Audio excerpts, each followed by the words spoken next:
it would gain for the anti-aging crowd here, the anti-aging movement. So you can find out all the information there. Every 3 months, we're going to have a new bunch of winners out there. And the first payouts are going to go at the end of June. We got a lot of people competing, pretty close at the top of the list so far for the longevity meme folding at home team. But anyway, by the end of the year, we're hoping to be in the top 100 here. Not 176, but hopefully up around 100. And we'll be on the top page, the first page of the list of teams that are competing in the folding at home prize. And that will hopefully bring increasing visibility, and of course, the more computing power that goes to it, it would, of course, hopefully speed along conquering aging. Okay, well, that's unfortunately most of what I have prepared here for tonight. So I just want to ask if anyone in the audience wanted to talk about anything, had any ideas to discuss tonight before I try and call our guest. Once again, I'm still looking at to see if Kevin Warwick is available. If not, well, maybe next week.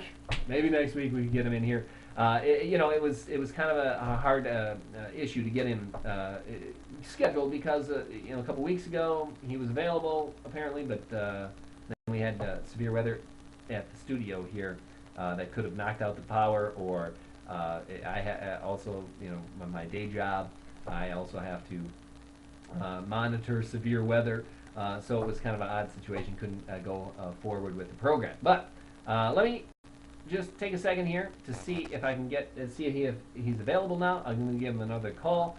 So I'm going to just put up a picture once again, and just hold on a couple of minutes, and we'll see if he is available.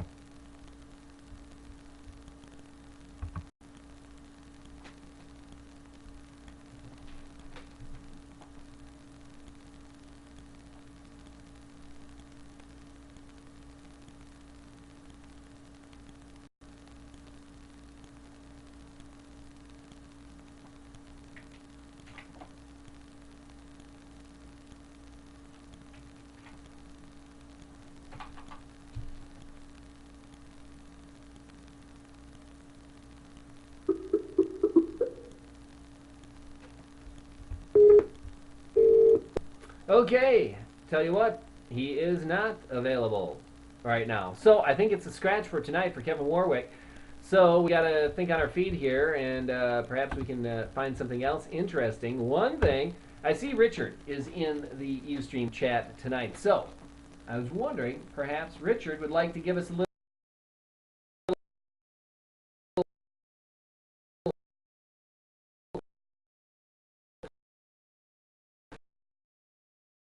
information on the Mars Phoenix lander. He has been involved with getting the pictures back from Mars of the Phoenix lander. Richard, you're in the chat. You want to be the guest, the impromptu guest tonight? It looks like he's available. Awesome. Yeah, and perhaps I'm going to try something new as well and see if I can bring up pictures from websites into the Ustream program here tonight. It's something new. Yeah, I've tried it a little bit in the past, but hopefully it'll work tonight. So let's take a look here. I'm going to call up Richard here and get him online.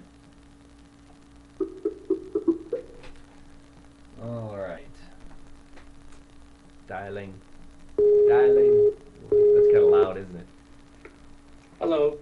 Hello. Hey, welcome to the program, Richard. Of course, Richard was in the chat room chatting with you all as well. Let me welcome Richard Leis to the Sunday evening update. And for those of you perhaps just tuning in tonight, haven't tuned in before, or for future viewers downloading this video, Richard is the director and treasurer of the Immortality Institute, but his day job is very exciting as well. He is one of the people who is responsible for helping with communications between Earth and Mars. Yeah, that's right.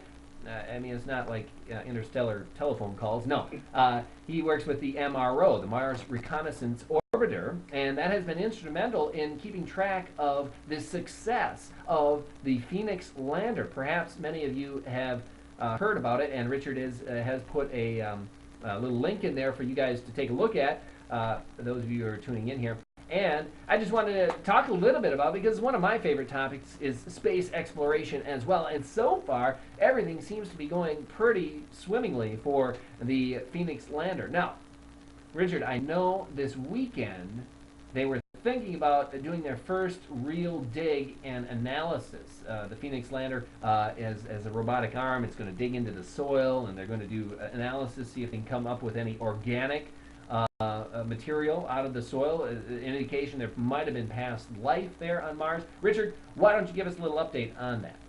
Sure. So the Phoenix lander has been practicing just scooping up some soil over the last few days, and they felt they had enough practice and they were ready to go ahead and dump it into one of its ovens. It's an instrument called TIGA, which will heat up that mix, and another instrument inside will be able to read what composition is in that material. Well, unfortunately, they attempted to dump it into the oven and they missed. There's now dirt all over the lander, but not in the oven. So they are now going to spend the next few days trying to figure out why they missed their aim.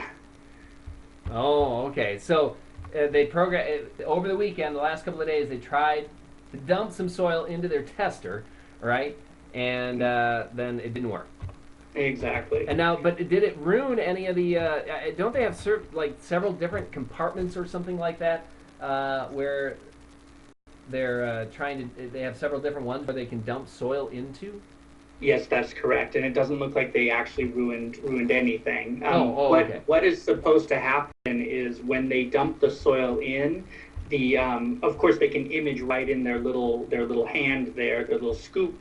But then the TIGA itself knows when soil has entered it. And the scoop said, I have dumped the soil, and TIGA, the oven, said, well, nothing's gotten here yet. Okay. And there was some sort of disconnect there, and then when they took pictures of the surrounding, Phoenix took images of itself and saw that it had missed. So. Uh-huh. All right, for everyone out there in the Ustream watching the program here, I'm going to get an image of, I think, the miss. Let's see here. I'm going to try to go to my web here, my website, and let's see what we get here. Okay. Oh, feedback. Oh, there it is. Okay, there I got the website. This is a JPL, Jet Propulsion Laboratory picture image of, apparently, I think that's where they were trying to dump into the, what did you call that again, Richard? TIGA, the oven. TIGA. Yeah, that's a fancy acronym for the scientific instrument, right? Right, that exactly. thermal enhanced imaging thing or something like that. I can't. Something like that. I don't remember what all these acronyms stand for. Yeah, I know. But one of the things that you were involved in, right, Richard, when it started, was trying to verify that Phoenix indeed made a safe landing, right, through the MRO. That's correct.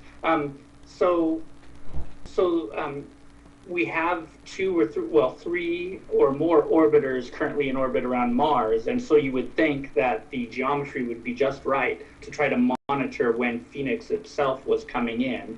And so the engineers and the scientists worked out all the details, and they determined that we were going to have a unique opportunity to actually watch Phoenix descend. We would actually catch it prior to landing. And so we didn't publicize this too much because there was only like a 20% chance, according to the engineers, that we were going to be able to do something like this.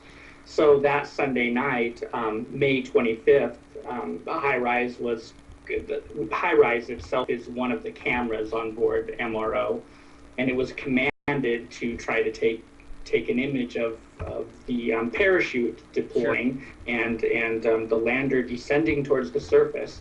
And we spent many hours poring over that image, trying to find those few little pixels that would have to be the lander. Sure. And most everybody left around, 12 o'clock that night. And I stuck around, and so did my manager, and at about the same time, we both saw it in the image. And so I went running over to his office and said, I think I see the parachute, and sure enough, there it was. Okay.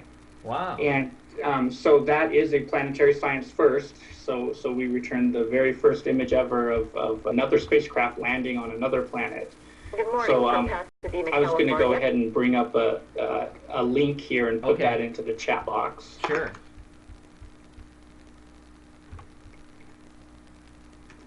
Okay, so that's the Phoenix descent image. Okay, yeah. For anyone else in the chat have any other questions for? Oh, I see. Johan has asked how long is Phoenix going to be active on Mars? So I think it was. I just off the top of my head, I think it was like a 3-month mission, something like that. Am I correct, Richard? that's correct. The engineers designed it to last 3 months. It arrived, near the end of Martian northern summer, and so there's enough light in the polar regions. The sun's actually up all the time. It's kind of like the Arctic here on the Earth. So the configuration is just right for a three-month mission. It is possible that they could go a few extra